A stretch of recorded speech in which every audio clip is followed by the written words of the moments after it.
سورۃ المجادلہ، سورہ مجادلہ کا تعارف۔ مقام نزول، سورہ مجادلہ مدینہ منورہ میں نازل ہوئی ہے۔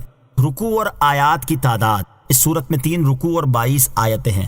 مجادلہ نام رکھنے کی وجہ، بحث اور تکرار کرنے والی عورت کو عربی میں مجادلہ کہتے ہیں، اور اس سورت کی پہلی آیت میں حضرت خولہ رضی اللہ تعالی عنہا کی نبی کریم علیہ الصلوۃ والسلام سے زہار کے مسئلے میں ہونے والی بحث کا ذکر ہے۔ اس مناسبت سے اس کا نام سورہ مجادلہ رکھا گیا۔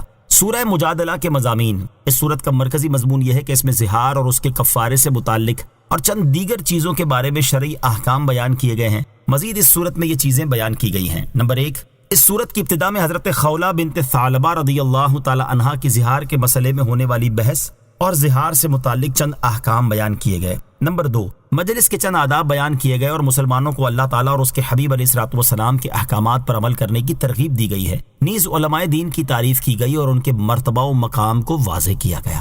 نمبر 3، ان منافقین کی سرزنش کی گئی جو یہودیوں سے محبت کرتے تھے، مسلمانوں کے راز ان تک پہنچاتے تھے، جھوٹی قسمیں کھاتے تھے، اللہ تعالیٰ اور اس کے حبیب علیہ الصلوۃ والسلام سے عداوت رکھتے اور ان کے احکامات کی مخالفت کرتے تھے۔ نمبر 4، اس سورت کے آخر میں بیان کیا گیا کہ مسلمان کافروں سے محبت نہ رکھیں، اگرچہ وہ ان کے باپ، بیٹے، بھائی اور خاندان کے لوگ ہی کیوں نہ ہوں۔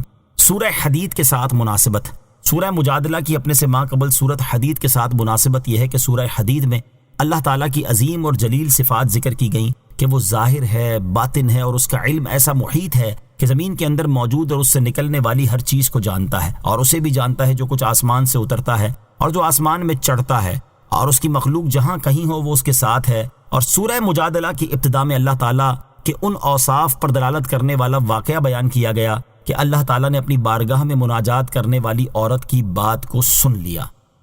بسم اللہ الرحمن الرحیم۔ ترجمہ، اللہ کے نام سے شروع جو نہایت مہربان رحمت والا ہے۔ قد سمع اللہ قول التي تجادلك في زوجها وتشتكي إلى الله والله يسمع تحاوركما إن الله سميع بصير۔ ترجمہ، بے شک اللہ نے اس عورت کی بات سن لی جو اپنے شوہر کے معاملے میں آپ سے بحث کر رہی ہے اور اللہ کی بارگاہ میں شکایت کرتی ہے، اور اللہ تم دونوں کی گفتگو سن رہا ہے۔ بے شک اللہ خوب سننے والا، خوب دیکھنے والا ہے۔ قد سمع اللہ قول التي تجادلك في زوجها، بے شک اللہ نے اس عورت کی بات سن لی جو اپنے شوہر کے معاملے میں آپ سے بحث کر رہی ہے۔ شان نزول، حضرت اوس بن صامت رضی اللہ تعالیٰ عنہ نے کسی بات پر اپنی زوجہ حضرت خولہ بنت ثعلبہ رضی اللہ تعالیٰ عنہا سے کہا، تو مجھ پر میری ماں کی پشت کی مثل ہے۔ یہ کہنے کے بعد حضرت اوس رضی اللہ تعالیٰ عنہ کو ندامت ہوئی۔ یہ کلمہ زمانہ جاہلیت میں طلاق شمار کیا جاتا تھا، اس لیے حضرت اوس رضی اللہ تعالیٰ عنہ نے اپنی زوجہ سے کہا، میرے خیال میں تو مجھ پر حرام ہو گئی ہے۔ حضرت خولہ رضی اللہ تعالیٰ عنہ نے سرکار دو عالم صلی اللہ تعالیٰ علیہ وسلم کی خدمت میں حاضر ہو کر تمام واقعات ذکر کی اور عرض کیا، میرا مال ختم ہو چکا، ماں باپ وفات پا گئے، عمر زیادہ ہو گئی اور بچے چھوٹے چھوٹے ہیں، اگر انہیں ان کے باپ کے پاس چھوڑوں تو ہلاک ہو جائیں گے، اور اپنے ساتھ رکھوں تو بھوکے مر جائیں گے۔ اب ایسی کیا صورت ہے کہ میرے اور میرے شوہر کے درمیان جدائی نہ ہو؟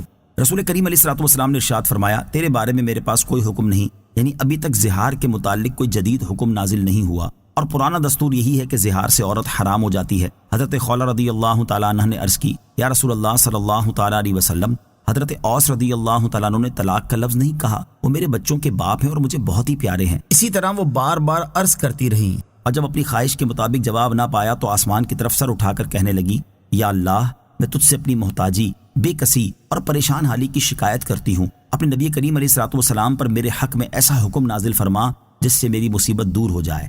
ام المومنین حضرت عائشہ صدیقہ رضی اللہ تعالیٰ عنہا نے اس سے فرمایا، خاموش ہو جا اور دیکھ، رسول کریم علیہ الصلوۃ والسلام کے چہرہ مبارک پر وحی کے آثار ظاہر ہیں۔ جب وحی پوری ہو گئی تو ارشاد فرمایا، اپنے شوہر کو بلاؤ۔ حضرت اوس حاضر ہوئے، حضور علیہ الصلوۃ والسلام نے یہ آیتیں پڑھ کر سنائیں۔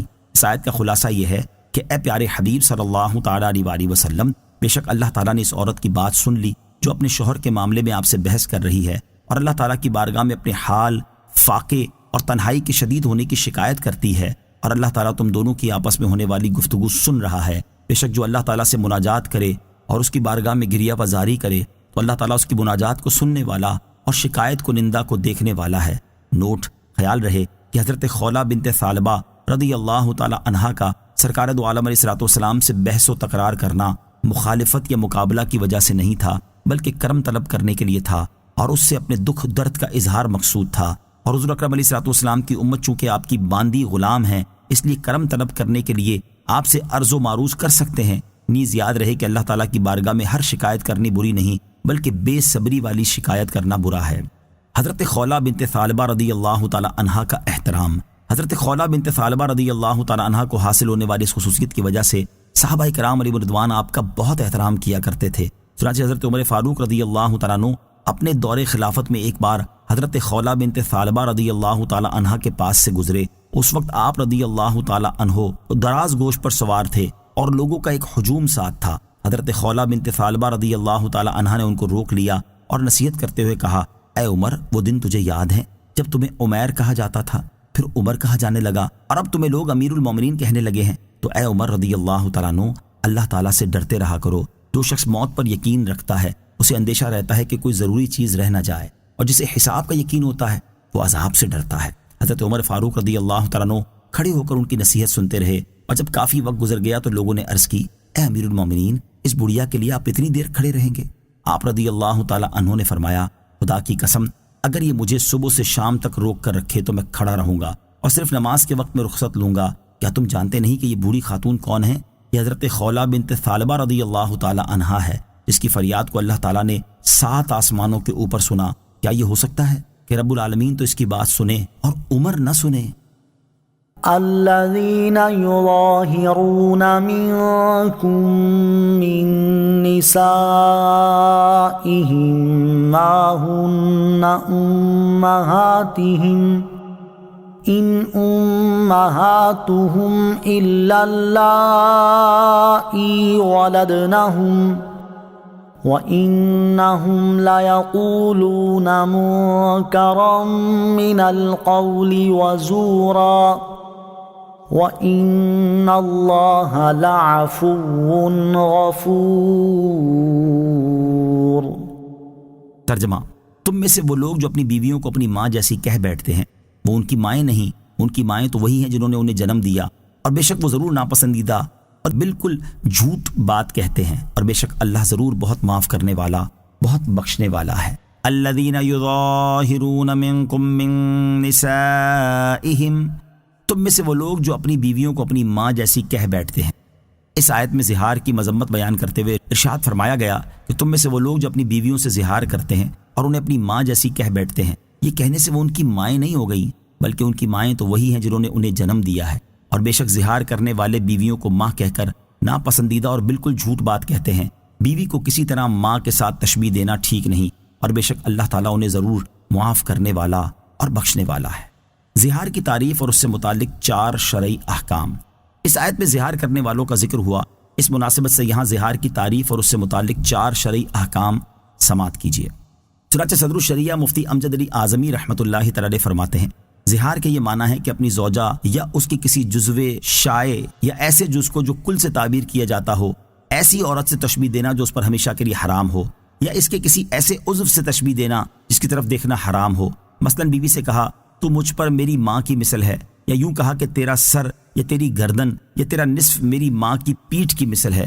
اور زہار سے متعلق 4 شرعی احکام سماعت کیجیے۔ نمبر 1، جس عورت سے تشبیہ دی اگر اس کی حرمت عارضی ہے، ہمیشہ کے لیے نہیں، تو زہار نہیں ہوگا۔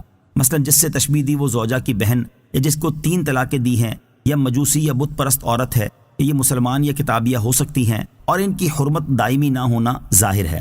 نمبر 2، محارم سے مراد عام ہے، نسبی ہو یا رضائی، یہ سسرالی رشتے سے، لہذا ماں، بہن، پھوپھی، لڑکی اور رضائی ماں اور بہن وغیرہ ہما، اور زوجہ کی ماں اور لڑکی، جبکہ زوجہ مدخولہ یعنی اس سے حق کے زوجیت ادا کیا ہو اور مدخولہ نہ ہو تو اس کی لڑکی سے تشبیہ دینے میں زہار نہیں کہ وہ محارم میں نہیں۔ یوں ہی جس عورت سے اس کے باپ یا بیٹے نے معاذ اللہ زنا کیا ہے اس سے تشبیہ دی، یا جس عورت سے اس نے زنا کیا ہے اس کی ماں یا لڑکی سے تشبیہ دی تو زہار ہے۔ نمبر 3، عورت مرد سے زہار کے الفاظ کہے تو زہار نہیں بلکہ یہ الفاظ لغو ہیں۔ نمبر 4، زہار کا حکم یہ ہے کہ جب تک کفارہ نہ دے دے اس وقت تک اس عورت سے جماع کرنا یا شہوت کے ساتھ اس کا بوسہ لینا یا اس کو چھونا یا اس کی شرمگاہ کی طرف نظر کرنا حرام ہے، اور بغیر شہوت چھونے یا بوسہ لینے میں حرج نہیں، مگر لب کا بوسہ بغیر شہوت بھی جائز نہیں۔ کفارے سے پہلے جمع کر لیا تو توبہ کرے اور اس کے لیے کوئی دوسرا کفارہ واجب نہ ہوا، مگر خبردار پھر ایسا نہ کرے، اور عورت کو بھی یہ جائز نہیں کہ شوہر کو قربت کرنے دے۔ نوٹ: زہار سے متعلق مزید مسائل کی معلومات حاصل کرنے کے لیے بہار شریعت حصہ 8 سے زہار کا بیان مطالعہ فرمائیں۔ نیز یاد رہے کہ دودھ پلانے والیاں دودھ پلانے کی وجہ سے ماؤں کے حکم میں ہیں، اور حضور اقدس علیہ الصلوۃ والسلام کی ازواج مطہرات رضی اللہ تعالی عنہن حرمت اور تعظیم کے اعتبار سے مائیں بلکہ حقیقی ماؤں سے بڑھ کر ہیں، لہٰذا یہ آیت اس آیت کے خلاف نہیں جس میں ارشاد فرمایا گیا وَأَزْوَاجُهُ أُمَّهَاتُهُمْ، اور ان کی بیویاں ان کی مائیں ہیں، کیونکہ یہاں حقیقی ماں کا ذکر ہے اور سورہ احزاب میں حکمی ماں کا ذکر ہے۔ والذین یظاہرون من نسائهم ثم يعودون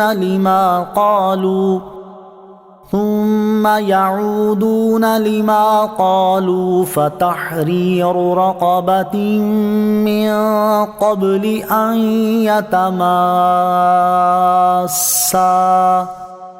ذلكم توعظون به واللہ بما تعملون خبیر۔ ترجمہ: اور وہ جو اپنی بیویوں کو اپنی ماں جیسی کہیں پھر اپنی کہی ہوئی بات کا تدارک تلافی کرنا چاہیں تو اس کا کفارہ میاں بیوی کے ایک دوسرے کو چھونے سے پہلے ایک غلام آزاد کرنا ہے۔ یہ وہ ہے جس کی تمہیں نصیحت کی جاتی ہے، اور اللہ تمہارے کاموں سے خوب خبردار ہے۔ والذین یظاہرون من نسائهم، اور وہ جو اپنی بیویوں کو اپنی ماں جیسی کہیں۔ اس سے پہلی آیت میں زہار کی مذمت بیان کی گئی، اور اب یہاں سے زہار کا شرعی حکم بیان کیا جا رہا ہے۔ چنانچہ اس آیت کا خلاصہ یہ ہے کہ وہ لوگ جو اپنی بیویوں سے زہار کریں پھر اس زہار کو توڑ دینا اور اس کی وجہ سے ہونے والی حرمت کو ختم کر دینا چاہیں تو ان پر زہار کا کفارہ ادا کرنا لازم ہے، لہٰذا ان پر ضروری ہے کہ ایک دوسرے کو چھونے سے پہلے غلام آزاد کریں۔ یہ وہ حکم ہے جس کے ذریعے تمہیں نصیحت کی جاتی ہے تاکہ تم دوبارہ زہار نہ کرو اور اللہ تعالیٰ کے عذاب سے ڈرو، اور یہ بات یاد رکھو کہ اللہ تعالیٰ تمہارے کاموں سے خبردار ہے اور وہ تمہیں ان کی جزا دے گا، لہٰذا اللہ تعالیٰ نے تمہارے لیے شریعت کی جو حدود مقرر کی ہیں ان کی حفاظت کرو اور کسی حد کو نہ توڑو۔ زہار کا کفارہ کب واجب ہے؟ صدر الشریعہ مفتی امجد علی اعظمی رحمۃ اللہ تعالی فرماتے ہیں زہار کرنے والا جماع کا ارادہ کرے تو کفارہ واجب ہے، اور اگر یہ چاہے کہ وطی نہ کرے اور عورت اس پر حرام ہی رہے تو کفارہ واجب نہیں، اور اگر ارادہ جماع تھا مگر زوجہ مر گئی تو واجب نہ رہا۔ جب غلام پر قدرت ہے اگرچہ وہ خدمت کا غلام ہو تو کفارہ آزاد کرنے ہی سے ہوگا، اور اگر غلام کی استطاعت نہ ہو، خواہ ملتا نہیں یا اس کے پاس دام نہیں، تو کفارے میں پے در پے یعنی مسلسل 2 مہینے کے روزے رکھے، اور اگر اس کے پاس خدمت کا غلام ہے یا مدیون یعنی مقروض ہے اور دین یعنی قرض ادا کرنے کے لیے غلام کے سوا کچھ نہیں، تو ان صورتوں میں بھی روزے وغیرہ سے کفارہ ادا نہیں کر سکتا بلکہ غلام ہی آزاد کرنا ہوگا۔ نوٹ: زہار کے کفارے سے متعلق مزید مسائل کی معلومات حاصل کرنے کے لیے بہار شریعت حصہ 8 سے کفارے کا بیان مطالعہ فرمائیں۔ فمن لم يجد فصيام شهرين متتابعين من قبل أن يتماسا فمن لم يستطع فإطعام 60 مسكينا ذلك لتؤمنوا بالله ورسوله وتلك حدود الله وَلِلْكَافِرِينَ عَذَابٌ أَلِيمٌ۔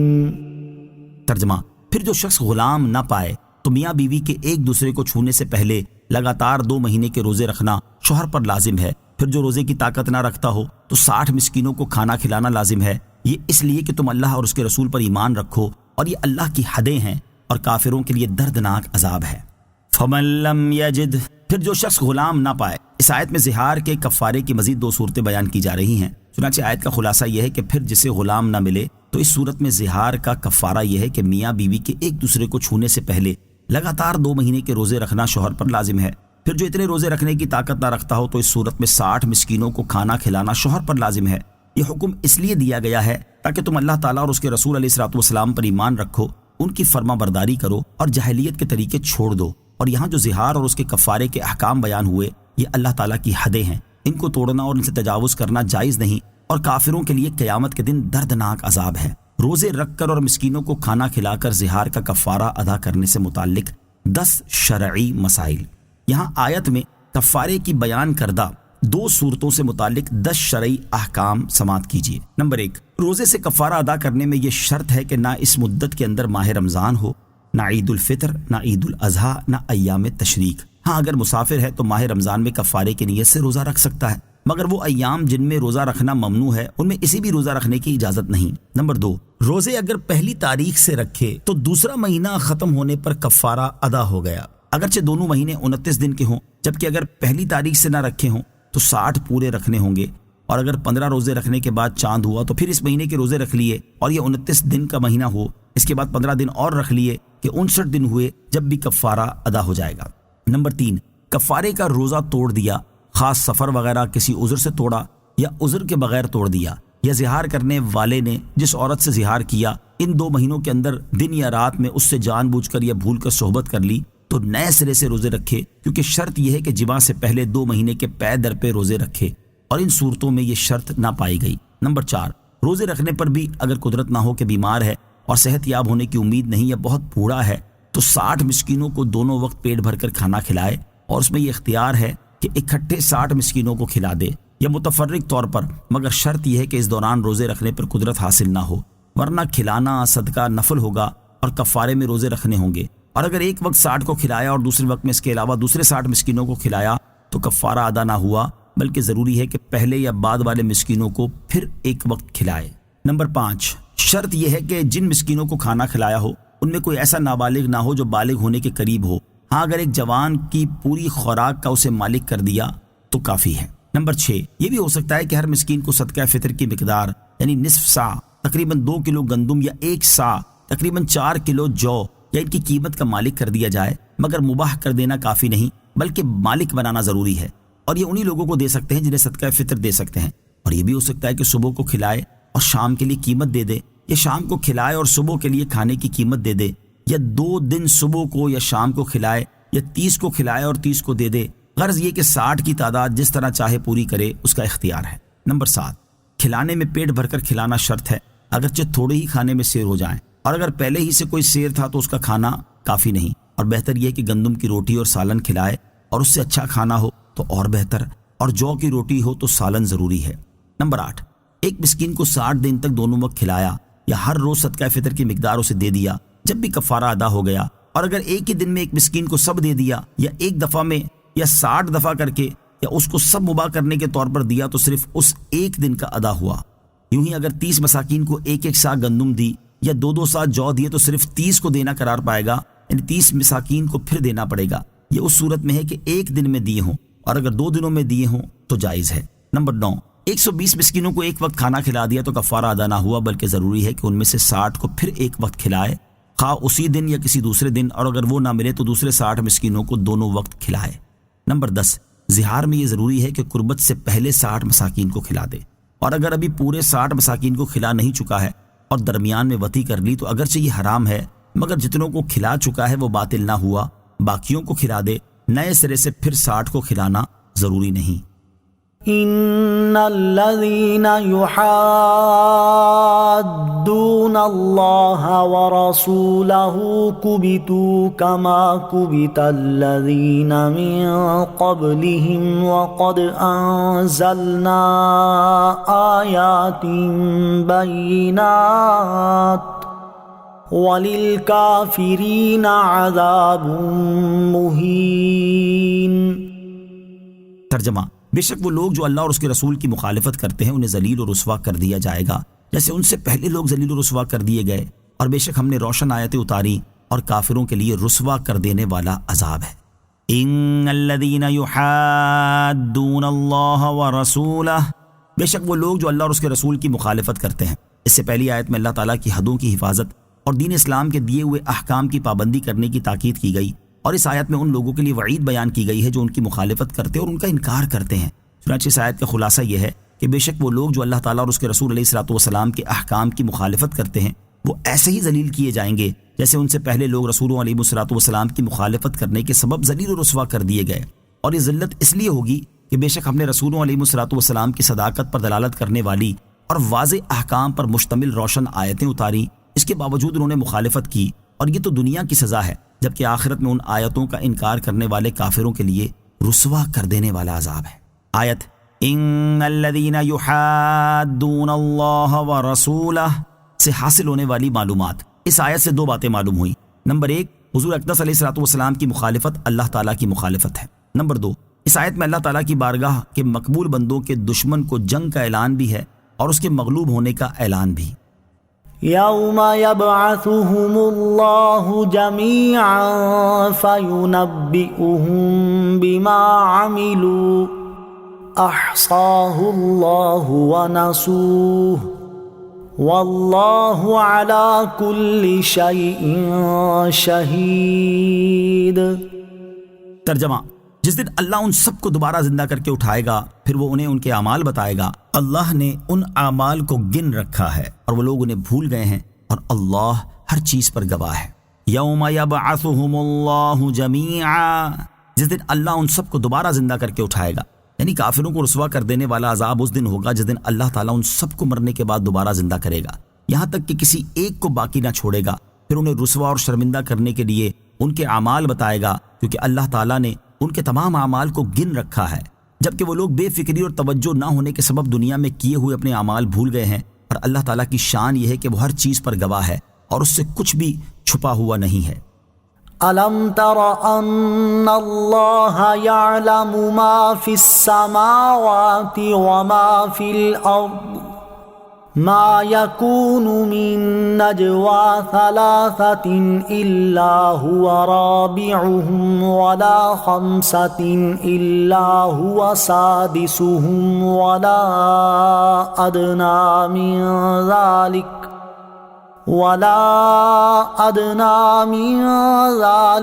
وَلَا أَكْثَرَ إِلَّا هُوَ مَعَهُمْ أَيْنَمَا كَانُوا ثُمَّ يُنَبِّئُهُم بِمَا عَمِلُوا يَوْمَ الْقِيَامَةِ إِنَّ اللَّهَ بِكُلِّ شَيْءٍ عَلِيمٌ۔ ترجمہ، اے بندے، کیا تو نے نہ دیکھا کہ اللہ جانتا ہے جو کچھ آسمانوں میں اور جو کچھ زمین میں ہے؟ جہاں کہیں 3 شخصوں کی سرگوشی ہو تو ان میں چوتھا اللہ ہی ہے، اور 5 کی سرگوشی ہو تو وہ اللہ ہی ان کا چھٹا ہوتا ہے، اور اس سے کم اور اس سے زیادہ جتنے بھی لوگ ہوں اللہ ان کے ساتھ ہوتا ہے۔ وہ جہاں کہیں بھی ہوں پھر اللہ انہیں قیامت کے دن بتا دے گا جو کچھ انہوں نے کیا، بے شک اللہ ہر چیز کو خوب جانتا ہے۔ الم ترى، اے بندے کیا تو نے نہ دیکھا؟ اس سے پہلی آیت کے آخر میں بیان ہوا کہ اللہ تعالیٰ ہر چیز پر گواہ ہے، اور اس آیت میں تاکید کے ساتھ یہ بات بیان کی جا رہی ہے کہ اللہ تعالیٰ تمام معلومات کو جانتا ہے۔ چنانچہ آیت کا خلاصہ یہ ہے کہ اے سننے والے، کیا تو نے نہ دیکھا کہ جو کچھ آسمانوں میں اور جو کچھ زمین میں ہے سب اللہ تعالیٰ جانتا ہے، اس سے کچھ بھی پوشیدہ نہیں، حتیٰ کہ جہاں کہیں 3 شخص سرگوشی سے بات کریں اور اپنے راز آپس میں ایک دوسرے کو آہستہ آواز سے بتائیں اور اپنی مشاورت پر کسی کو مطلع نہ کریں، تو ان میں چوتھا اللہ تعالیٰ ہی ہے جو ان کا مشاہدہ کرتا ہے، ان کی سرگوشی اور ان کے رازوں کو جانتا ہے۔ اور اگر 5 لوگ سرگوشی سے بات کریں تو وہ اللہ تعالیٰ ہی ان کا چھٹا ہوتا ہے، اور یہ چیز اسی تعداد پر موقوف نہیں بلکہ 3 سے کم اور 5 سے زیادہ جتنے بھی لوگ ہوں، اللہ تعالیٰ اپنے علم و قدرت سے ان سب کے ساتھ ہوتا ہے، خواہ وہ جہاں کہیں بھی ہوں۔ پھر اللہ تعالیٰ انہیں قیامت کے دن بتا دے گا جو کچھ انہوں نے کیا، اور انہیں ان کے اعمال کی جزا دے گا، بے شک اللہ تعالیٰ سب کچھ جانتا ہے۔ أَلَمْ تَرَ إِلَى الَّذِينَ نُهُوا عَنِ النَّجْوَى ثُمَّ يَعُودُونَ لِمَا نُهُوا عَنْهُ وَيَتَنَاجَوْنَ بِالْإِثْمِ وَالْعُدْوَانِ وَمَعْصِيَتِ الرَّسُولِ وَإِذَا جَاءُوكَ حَيَّوْكَ بِمَا لَمْ يُحَيِّكَ بِهِ اللَّهُ وَيَقُولُونَ فِي أَنفُسِهِمْ لَوْلَا يُعَذِّبُنَا اللَّهُ بِمَا نَقُولُ حَسْبُهُمْ جَهَنَّمُ يَصْلَوْنَهَا فَبِئْسَ الْمَصِيرُ۔ ترجمہ، کیا تم نے انہیں نہ دیکھا جنہیں پوشیدہ مشوروں سے منع فرمایا گیا تھا، پھر وہ اسی کام کی طرف لوٹتے ہیں جس سے انہیں منع کیا گیا تھا، اور آپس میں گناہ اور حد سے بڑھنے اور رسول کی نافرمانی کے مشورے کرتے ہیں، اور جب تمہارے حضور حاضر ہوتے ہیں تو ان الفاظ سے تمہیں سلام کرتے ہیں جن سے اللہ نے تمہیں سلام نہیں فرمایا، اور وہ اپنے دلوں میں کہتے ہیں کہ ہماری باتوں کی وجہ سے اللہ ہمیں کیوں عذاب نہیں دیتا، انہیں جہنم کافی ہے، وہ اس میں داخل ہوں گے تو وہ کیا ہی برا ٹھکانہ ہے۔ الم تر الی الذین نہوا عن النجوی، کیا تم نے انہیں نہ دیکھا جنہیں پوشیدہ مشوروں سے منع فرمایا گیا تھا؟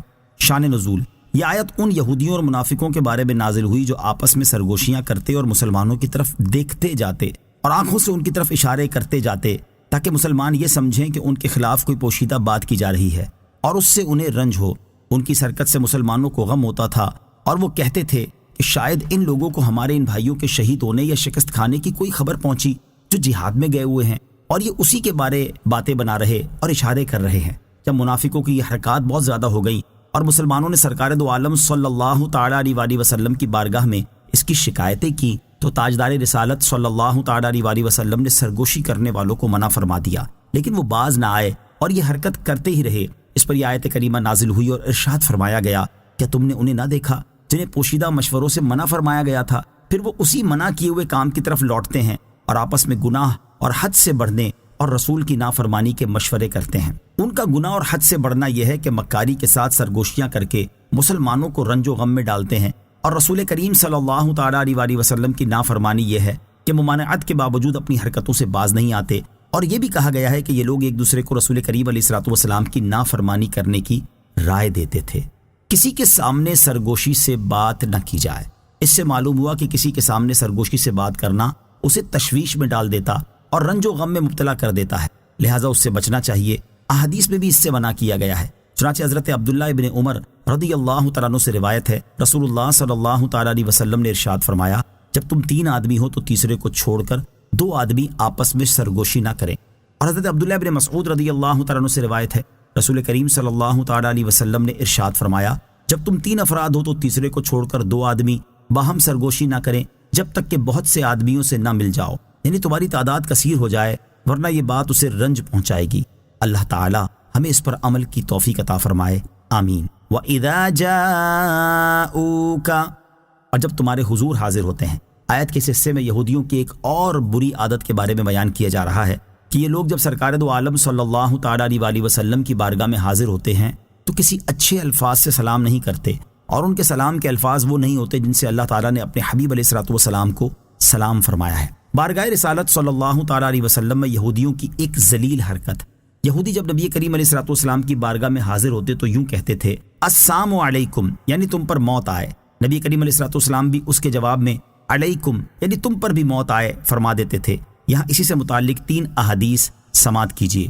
بخاری شریف کی حدیث ہے، ام المومنین حضرت عائشہ صدیقہ رضی اللہ تعالی عنہا فرماتی ہیں، یہودیوں کی ایک جماعت رسول اللہ صلی اللہ تعالی علیہ وسلم کی بارگاہ میں حاضر ہوئی تو انہوں نے کہا، السلام علیکم، یعنی تم پر موت ہو۔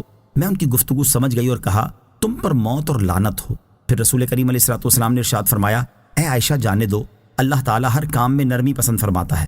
میں نے عرض کی، یا رسول اللہ صلی اللہ تعالیٰ علیہ وسلم، کیا آپ نے سنا نہیں کہ انہوں نے کیا کہا تھا؟ حضور اقدس علیہ السلام نے ارشاد فرمایا، میں نے کہہ دیا تھا، وعلیکم، یعنی تم پر ہو۔ دوسری حدیث، اور یہ بھی بخاری شریف کی ہے، حضرت عائشہ صدیقہ رضی اللہ تعالیٰ عنہا سے روایت ہے کہ کچھ یہودی نبی کریم علیہ السلام کی بارگاہ میں آئے اور انہوں نے کہا، السلام علیکم، یعنی تم پر موت ہو۔ حضرت عائشہ صدیقہ رضی اللہ تعالیٰ عنہا نے انہیں جواب دیتے ہوئے کہا، تمہارے اوپر موت ہو، اللہ تعالیٰ تم پر لعنت کرے اور تم پر اللہ تعالیٰ غضب فرمائے۔ حضور اکرم علیہ السلام نے ارشاد فرمایا، اے عائشہ جانے دو اور نرمی اختیار کرو، کج خلقی اور بدگوئی سے بچو۔ حضرت عائشہ رضی اللہ تعالیٰ عنہا نے عرض کی، جو انہوں نے کہا وہ آپ نے سنا نہیں؟ ارشاد فرمایا کہ تم نے وہ نہیں سنا جو میں نے کہا، میں نے وہی بات ان پر لوٹا دی تھی، بس ان کے بارے میں میرے الفاظ شرف قبولیت حاصل کر گئے اور میرے بارے میں ان کے الفاظ قبول نہیں ہوئے۔ حدیث نمبر 3، ترمذی شریف کی حدیث، حضرت انس رضی اللہ تعالیٰ عنہ فرماتے ہیں، ایک یہودی نبی کریم علیہ السلام اور صحابہ کرام علیہم الرضوان کی مجلس میں آیا اور اس نے کہا، السلام علیکم۔ صحابہ کرام نے اسے جواب دیا تو آپ نے ارشاد فرمایا، تم جانتے ہو کہ اس نے کیا کہا؟ صحابہ کرام نے عرض کی، اللہ تعالیٰ اور اس کا رسول صلی اللہ تعالیٰ علیہ وسلم زیادہ جانتے ہیں۔ یا رسول اللہ صلی اللہ تعالیٰ علیہ وسلم، ہمارے خیال میں اس نے سلام کیا تھا۔ ارشاد فرمایا، نہیں، بلکہ اس نے یوں کہا، السلام علیکم، یعنی تم پر موت ہو، وہ چلا گیا ہے، تم اسے واپس لے کر آؤ۔ صحابہ کرام علیہ الرضوان اسے واپس لے کر آئے تو آپ نے ارشاد فرمایا، تم نے السلام علیکم کہا تھا؟ اس نے جواب دیا، جی ہاں۔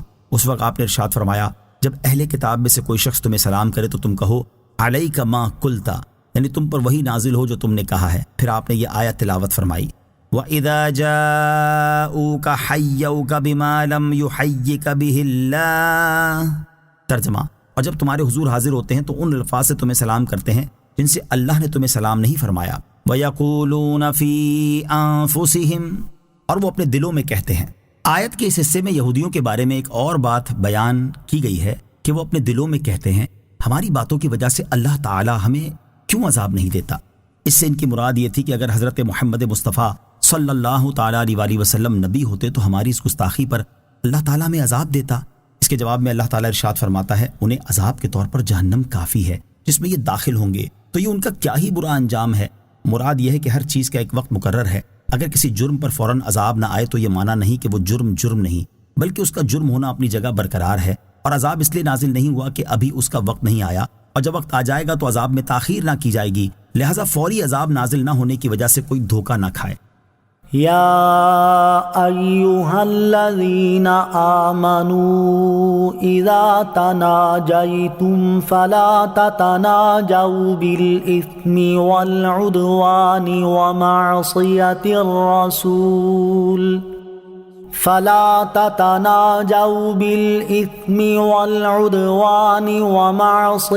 الرسول وتناجوا بالبر والتقوى واتقوا اللہ الذی الیہ تحشرون۔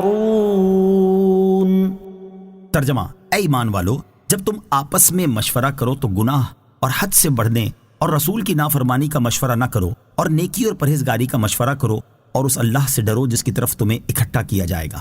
یا ایھا الذین آمنوا اذا تناجیتم، اے ایمان والو جب تم آپس میں مشورہ کرو۔ اس سے پہلی آیت میں گناہ، حد سے بڑھنے اور رسول کریم علیہ الصلوۃ والسلام کی نافرمانی کے بارے میں مشورے کرنے پر یہودیوں اور منافقوں کی مذمت بیان کی گئی، اور اس آیت میں حضور اقدس صلی اللہ تعالیٰ علیہ وسلم کے صحابہ کرام رضی اللہ تعالیٰ عنہم کو ان جیسے طریقے سے پرہیز کرنے کا حکم دیا جا رہا ہے۔ چنانچہ اس آیت کا خلاصہ یہ ہے کہ اے ایمان والو، تم جب آپس میں مشورہ کرو تو یہودیوں اور منافقوں کی طرح گناہ، حد سے بڑھنے اور رسول اکرم علیہ الصلوۃ والسلام کی نافرمانی کا مشورہ نہ کرنا، بلکہ نیکی اور پرہیزگاری کا مشورہ کرنا، اور اس اللہ تعالیٰ سے ڈرتے رہنا جس کی طرف تم اٹھائے جاؤ گے، اور وہ تمہیں تمہارے اعمال کی جزا دے گا۔ بعض مفسرین کے نزدیک اس آیت میں منافقوں سے خطاب ہے، اور آیت کا معنی یہ ہے کہ اے اپنی زبان سے ایمان لانے والو، تم جب آپس میں مشورہ کرو تو گناہ، حد سے بڑھنے اور رسول کریم علیہ الصلوۃ والسلام کی نافرمانی کا مشورہ نہ کرو، بلکہ نیکی اور پرہیزگاری کا مشورہ کرو، اور اس اللہ تعالیٰ سے ڈرو جس کی طرف تم حساب کے لیے اٹھائے جاؤ گے،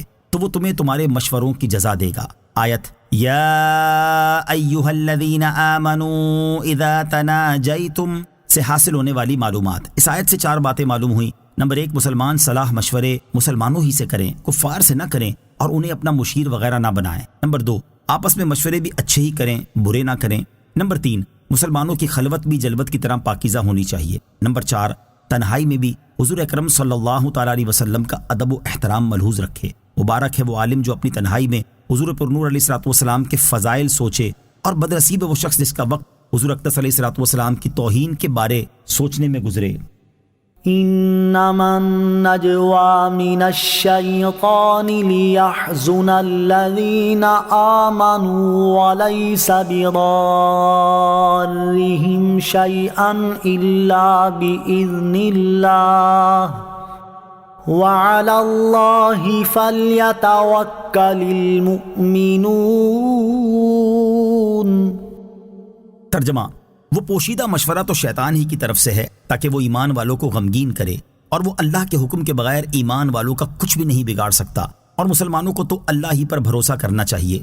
انما النجوى من الشیطان، پوشیدہ مشورہ تو شیطان ہی کی طرف سے ہے۔ ارشاد فرمایا کہ وہ مشورہ تو شیطان ہی کی طرف سے ہے جس میں گناہ، حد سے بڑھنا اور رسول کریم صلی اللہ تعالیٰ علیہ وسلم کی نافرمانی ہو، اور شیطان اپنے دوستوں کو اس پر ابھارتا ہے تاکہ وہ ایمان والوں کو غمگین کر دے، اور وہ اللہ تعالیٰ کے حکم کے بغیر مسلمانوں کا کچھ نہیں بگاڑ سکتا، اور مسلمانوں کو اللہ تعالیٰ ہی پر بھروسہ کرنا چاہیے، کیونکہ اللہ تعالیٰ پر بھروسہ کرنے والا نقصان میں نہیں رہتا۔ یا ایھا الذین آمنوا اذا قیل لکم تفسحوا فی المجالس فافسحوا یفسح اللہ لکم وَإِذَا قِيلَ انشُزُوا فَانشُزُوا يَرْفَعِ اللَّهُ الَّذِينَ آمَنُوا مِنكُمْ وَالَّذِينَ أُوتُوا الْعِلْمَ دَرَجَاتٍ وَاللَّهُ بِمَا تَعْمَلُونَ خَبِيرٌ۔ ترجمہ: اے ایمان والو، جب تم سے کہا جائے کہ مجلسوں میں جگہ کشادہ کرو تو جگہ کشادہ کر دو، اللہ تمہارے لیے جگہ کشادہ فرمائے گا، اور جب کہا جائے کھڑے ہو جاؤ تو کھڑے ہو جایا کرو، اللہ تم میں سے ایمان والوں کے اور ان کے درجات بلند فرماتا ہے جنہیں علم دیا گیا، اور اللہ تمہارے کاموں سے خوب خبردار ہے۔ یا ایھا الذین آمنوا، اے ایمان والو۔ شان نزول: نبی کریم علیہ الصلوۃ والسلام غزوہ بدر میں حاضر ہونے والے صحابہ کرام علیہ رضوان کی عزت کرتے تھے۔ ایک روز چند بدری صحابہ کرام رضی اللہ تعالیٰ عنہم ایسے وقت پہنچے جبکہ مجلس شریف بھر چکی تھی۔ انہوں نے حضور اقدس علیہ الصلوۃ والسلام کے سامنے کھڑے ہو کر سلام عرض کیا۔ حضور پرنور علیہ الصلوۃ والسلام نے جواب دیا، پھر انہوں نے حاضرین کو سلام کیا تو انہوں نے جواب دیا، پھر وہ اس انتظار میں کھڑے رہے کہ ان کے لیے مجلس شریف میں جگہ بنائی جائے، مگر کسی نے جگہ نہ دی۔ سرکار دو عالم علیہ الصلوۃ والسلام کو یہ چیز گراں گزری تو آپ نے اپنے قریب والوں کو اٹھا کر ان کے لیے جگہ بنا دی۔ اٹھنے والوں کو اٹھنا شاق ہوا تو اس پر یہ آیت کریمہ نازل ہوئی اور ارشاد فرمایا گیا، اے ایمان والو، جب تم سے کہا جائے کہ مجلسوں میں جگہ کشادہ کرو تو جگہ کشادہ کر دو، اللہ تعالیٰ تمہارے لیے جنت میں جگہ کشادہ فرمائے گا، اور جب تمہیں اپنی جگہ سے کھڑے ہونے کا کہا جائے تاکہ جگہ کشادہ ہو جائے تو کھڑے ہو جایا کرو۔ اللہ تعالیٰ اپنی اور اپنے حبیب علیہ الصلوۃ والسلام کی اطاعت کے باعث تم میں سے ایمان والوں کے اور ان کے درجات بلند فرماتا ہے جن کو علم دیا گیا ہے، اور اللہ تعالیٰ تمہارے کاموں سے خبردار ہے۔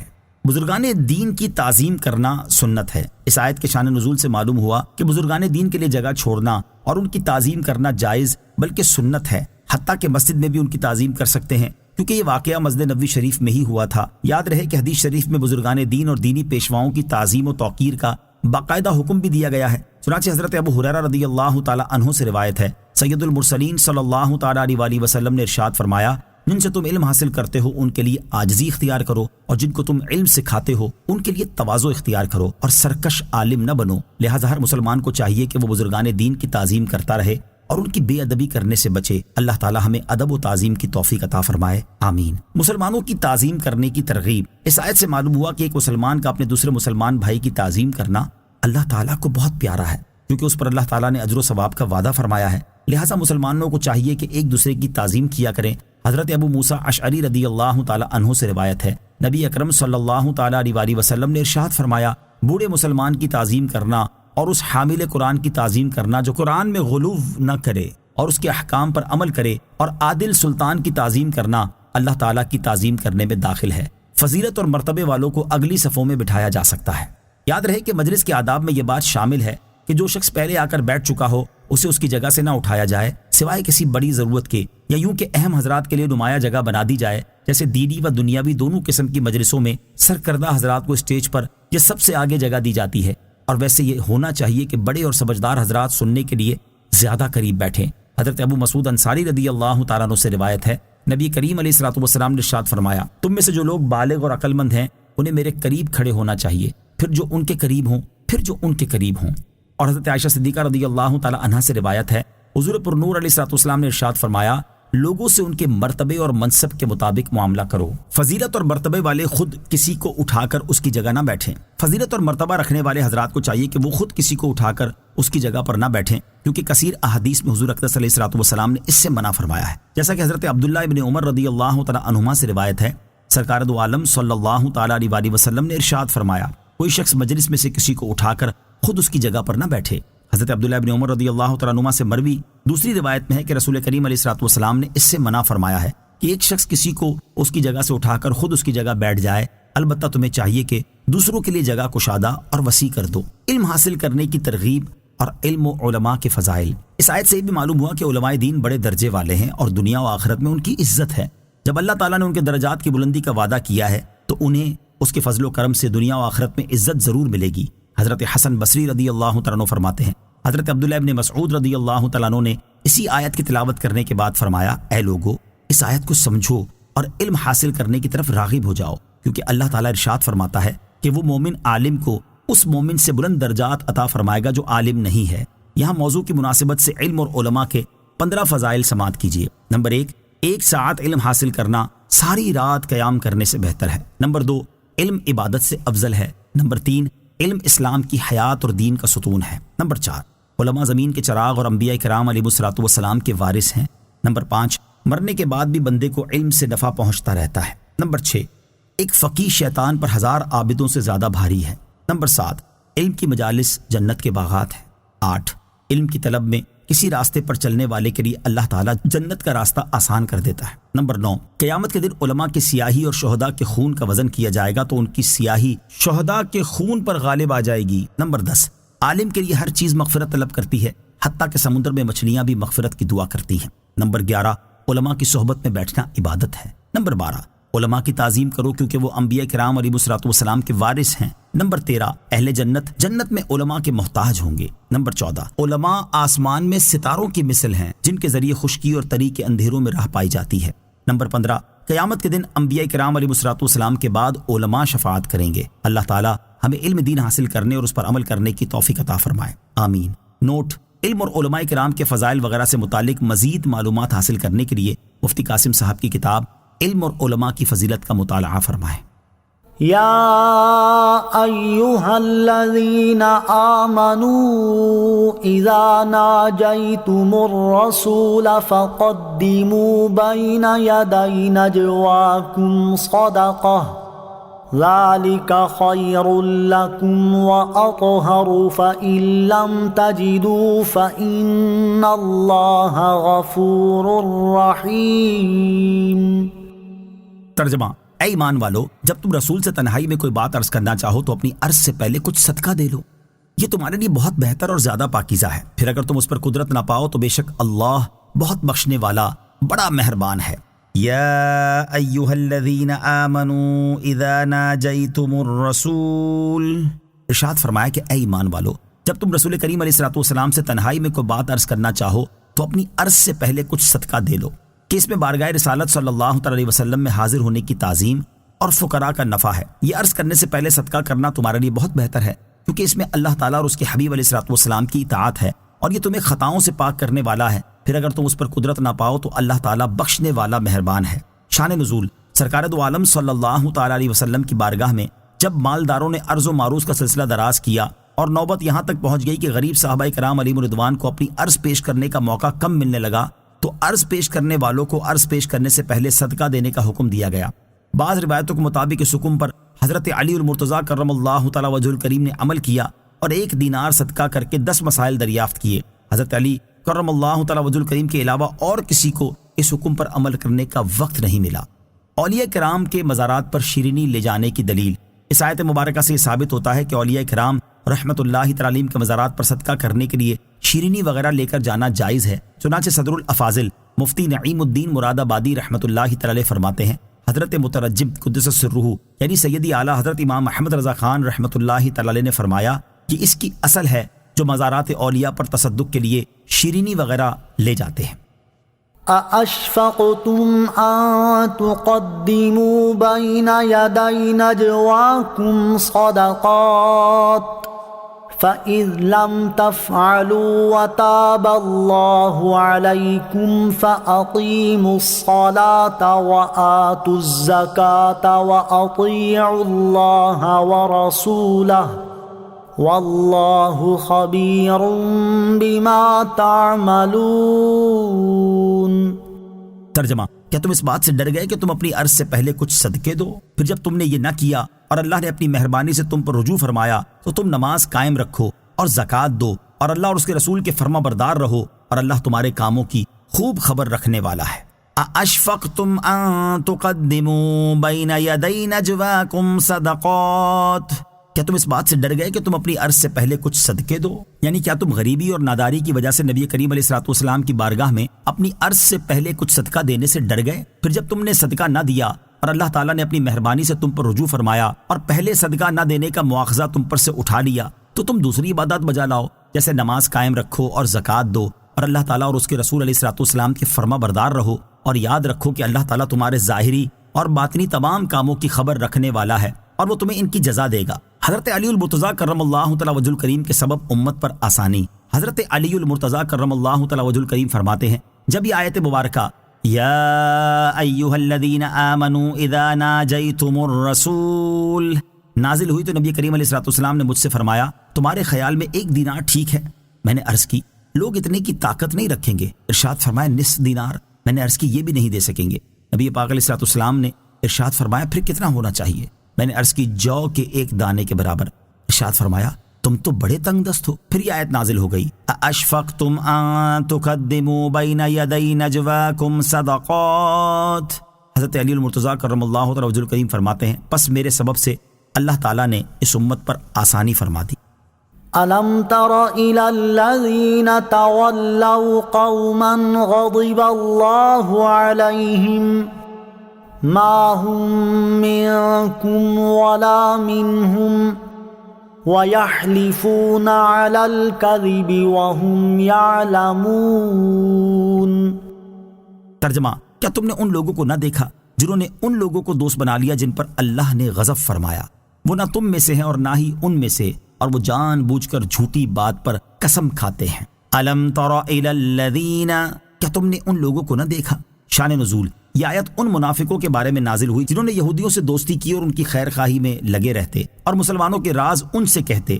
ان کے بارے میں ارشاد فرمایا گیا کہ اے سننے والے کیا تم نے ان لوگوں کو نہ دیکھا جنہوں نے یہودیوں کو دوست بنا لیا جن پر اللہ تعالیٰ نے غضب فرمایا ہے، اور ان کا حال یہ ہے کہ نہ مسلمان ہیں نہ یہودی بلکہ منافق ہیں۔ منافقوں کے تذبذب کا حال، منافقوں کے اسی تذبذب کا حال بیان کرتے ہوئے ایک اور مقام پر اللہ تعالیٰ نے ارشاد فرمایا مذبذبین بین ذلک لا الہ ہؤلاء ولا الہ ہؤلاء ومن یضلل اللہ فلن تجد له سبیلا۔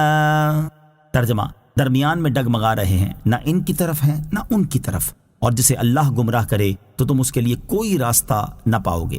اور حضرت عبداللہ ابن عمر رضی اللہ تعالیٰ عنہما سے روایت ہے نبی کریم صلی اللہ تعالیٰ علیہ وسلم نے ارشاد فرمایا منافقوں کی مثال اس بکری جیسی ہے جو 2 ریوڑوں کے درمیان متردد ہو، کبھی اس ریوڑ میں جاتی ہے اور کبھی اس ریوڑ میں۔ وَيَحْلِفُونَ عَلَى الْكَذِبِ وَهُمْ يَعْلَمُونَ اور وہ جان بوجھ کر جھوٹی بات پر قسم کھاتے ہیں۔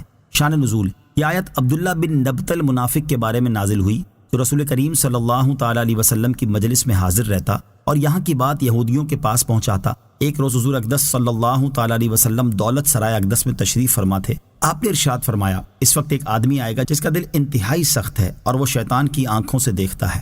تھوڑی دیر بعد عبداللہ بن نبتل آیا، اس کی آنکھیں نیلی تھیں۔ حضور اکرم علیہ الصلوۃ والسلام نے اس سے ارشاد فرمایا تو اور تیرے ساتھی ہمیں کیوں گالیاں دیتے ہیں؟ وہ قسم کھا گیا کہ ایسا نہیں کرتا اور اپنے یاروں کو بھی لے آیا، انہوں نے بھی قسم کھائی کہ ہم نے آپ کو گالی نہیں دی۔ اس پر یہ آیت کریمہ نازل ہوئی اعد اللہ لهم عذابا شدیدا انہم ساء ما كانوا يعملون اتخذوا ایمانہم جنتا فصدوا عن سبیل اللہ فلہم عذاب مہین لن تغنی عنہم اموالہم ولا اولادہم من اللہ شیئا اولئک اصحاب النار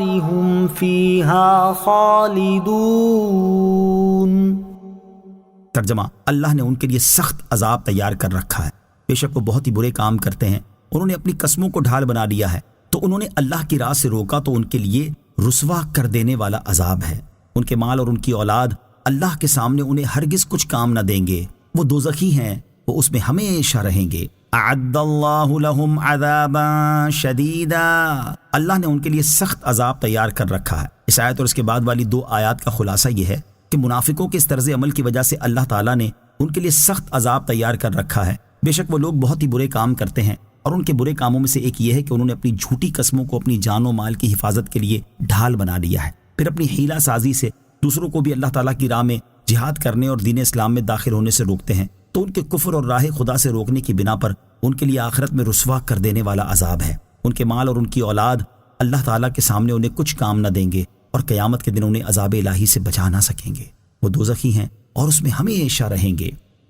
يوم يبعثهم الله جميعا فيحلفون له كما يحلفون لكم ويحسبون أنهم على شيء ألا إنهم هم الكاذبون۔ ترجمہ، جس دن اللہ ان سب کو اٹھائے گا تو اس کے حضور بھی ایسے ہی قسمیں کھائیں گے جیسے تمہارے سامنے کھا رہے ہیں، اور وہ یہ سمجھتے ہیں کہ وہ کسی چیز پر ہیں۔ خبردار، بے شک وہی جھوٹے ہیں۔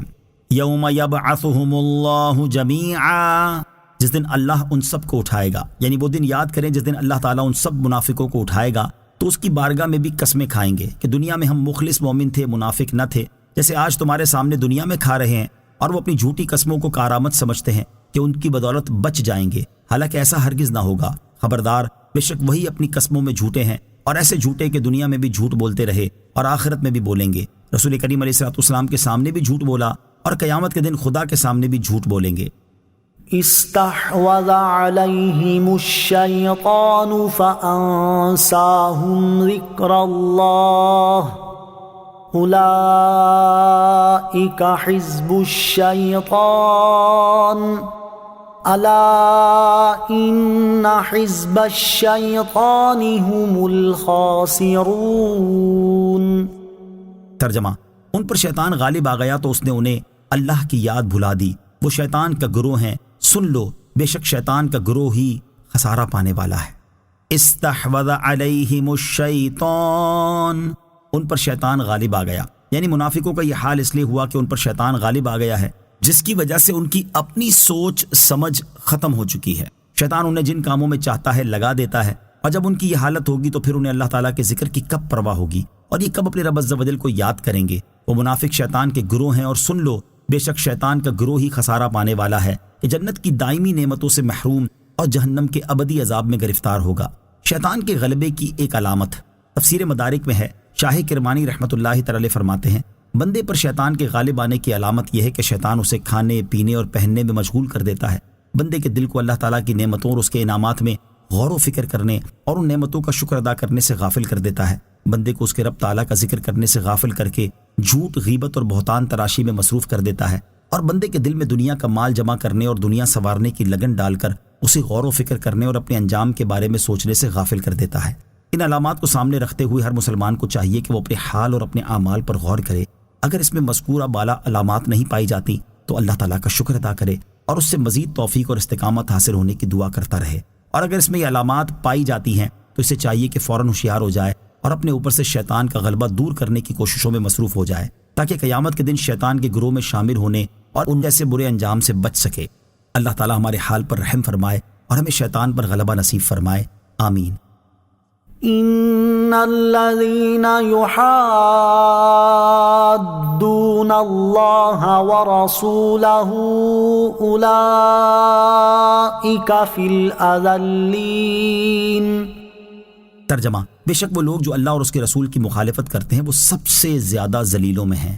ان الذين يحادون الله ورسوله، بے شک وہ لوگ جو اللہ اور اس کے رسول کی مخالفت کرتے ہیں، یعنی بے شک وہ لوگ جو اللہ تعالیٰ اور اس کے رسول علیہ الصلوۃ والسلام سے عداوت رکھتے اور ان کے احکامات کی مخالفت کرتے ہیں، وہ اللہ تعالیٰ کے نزدیک سب سے زیادہ ذلیل لوگوں میں شامل ہیں۔ اس سے معلوم ہوا کہ حضور اکرم علیہ الصلوۃ والسلام کی مخالفت اللہ تعالیٰ کی مخالفت ہے، کیونکہ زمانہ رسالت کے کفار و منافقین اپنے گمان میں اللہ تعالیٰ کی مخالفت نہیں کرتے تھے، بلکہ کافر تو کفر بھی یہ سمجھ کر کرتا تھا کہ اللہ تعالیٰ اس سے راضی ہے۔ البتہ وہ حضور پرنور علیہ الصلوۃ والسلام کی مخالفت کرتے ہیں اور اسے اللہ تعالیٰ نے اپنی مخالفت فرمایا ہے۔ كتب الله لأغلبن أنا ورسلي إن الله قوي عزيز۔ ترجمہ، اللہ لکھ چکا ہے کہ ضرور میں غالب آؤں گا، اور میرے رسول بے شک اللہ قوت والا سب پر غالب ہے۔ کتب اللہ، اللہ لکھ چکا ہے، یعنی اللہ تعالیٰ لوح محفوظ میں لکھ چکا ہے کہ ضرور میں غالب آؤں گا اور میرے رسول غالب آئیں گے۔ بے شک اللہ تعالیٰ قوت والا ہے، اسے کوئی اس کے ارادے سے منع نہیں کر سکتا، عزت والا اور غلبے والا ہے، کوئی اسے مغلوب نہیں کر سکتا۔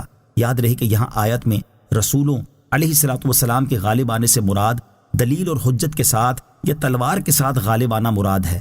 دلیل و حجت کے ساتھ تو سبھی غالب تھے، البتہ بہت ساروں کو تلوار کے ساتھ بھی غلبہ عطا کیا گیا۔ لا تجد قوما يؤمنون بالله واليوم الآخر يوادون من حاد الله ورسوله ولو كانوا آباءهم أو أبناءهم أو إخوانهم أو عشيرتهم أولئك كتب في قلوبهم الإيمان وأيدهم بروح منه وَيُدْخِلُهُمْ جَنَّاتٍ تَجْرِي مِن تَحْتِهَا الْأَنْهَارُ خَالِدِينَ فِيهَا رَضِيَ اللَّهُ عَنْهُمْ وَرَضُوا عَنْهُ أُولَئِكَ حِزْبُ اللَّهِ أَلَا إِنَّ حِزْبَ اللَّهِ هُمُ الْمُفْلِحُونَ۔ ترجمہ: تم ایسے لوگوں کو نہیں پاؤ گے جو اللہ اور آخرت کے دن پر ایمان رکھتے ہوں کہ وہ ان لوگوں سے دوستی کریں جنہوں نے اللہ اور اس کے رسول سے مخالفت کی، اگرچہ وہ ان کے باپ یا ان کے بیٹے یا ان کے بھائی یا ان کے خاندان والے ہوں۔ یہ وہ لوگ ہیں جن کے دلوں میں اللہ نے ایمان نقش فرما دیا اور اپنی طرف کی روح سے ان کی مدد کی، اور وہ انہیں ان باغوں میں داخل فرمائے گا جن کے نیچے نہریں بہتی ہیں، ان میں ہمیشہ رہیں گے۔ اللہ ان سے راضی ہوا اور وہ اللہ سے راضی ہوئے۔ یہ اللہ کی جماعت ہے، سن لو، اللہ کی جماعت ہی کامیاب ہے۔ لا تجد قوما یؤمنون باللہ والیوم الآخر، تم ایسے لوگوں کو نہیں پاؤ گے جو اللہ اور آخرت کے دن پر ایمان رکھتے ہوں۔ کافروں سے دوستی کے بارے میں منافقوں کا حال بیان کرنے کے بعد یہاں سے مخلص ایمان والوں کا حال بیان کیا جا رہا ہے کہ اے پیارے حبیب صلی اللہ تعالیٰ علیہ وسلم، جو لوگ اللہ تعالیٰ اور آخرت کے دن پر سچا ایمان رکھتے ہیں، آپ انہیں ایسا نہیں پائیں گے کہ وہ ان لوگوں سے دوستی کریں جنہوں نے اللہ تعالیٰ اور اس کے رسول علیہ الصلوۃ والسلام سے مخالفت کی، یعنی ان سے یہ ہو ہی نہیں سکتا اور ان کی یہ شان ہی نہیں اور ان کا ایمان اس کو گوارا ہی نہیں کرتا کہ خدا اور رسول کے دشمن سے دوستی کرے، اگرچہ وہ ان کے باپ یا بیٹے یا بھائی یا خاندان والے ہوں۔ یہ وہ لوگ ہیں جن کے دلوں میں اللہ تعالیٰ نے ایمان نقش فرما دیا ہے اور اپنی طرف کی روح سے ان کی مدد کی، اور وہ انہیں ان باغوں میں داخل فرمائے گا جن کے نیچے نہریں بہتی ہیں، ان میں ہمیشہ رہیں گے۔ اللہ تعالیٰ ان کے ایمان، اخلاص اور طاعت کے سبب ان سے راضی ہوا، اور وہ اللہ تعالیٰ کی رحمت اور اس کے کرم سے راضی ہوئے۔ یہ اللہ تعالیٰ کی جماعت ہے، سن لو، اللہ تعالیٰ کی جماعت ہی کامیاب ہے کہ یہ جہنم کے عذاب سے محفوظ رہیں گے اور جنت کی عظیم و شان دائمی نعمتیں ہمیشہ کے لیے پائیں گے۔ مسلمان اللہ تعالیٰ اور اس کے حبیب علیہ الصلوۃ والسلام کے گستاخوں سے دوستی نہیں کر سکتا۔ اس آیت سے معلوم ہوا کہ بد دینوں، بد مذہبوں اور اللہ تعالیٰ اور اس کے رسول کی شان میں گستاخی اور بے ادبی کرنے والوں سے قلبی محبت، دوستی اور میل جول جائز نہیں، اور یہ بھی معلوم ہوا کہ کافروں سے دوستی کرنا مسلمانوں کی شان اور اس کے ایمان کے تقاضوں کے برخلاف ہے۔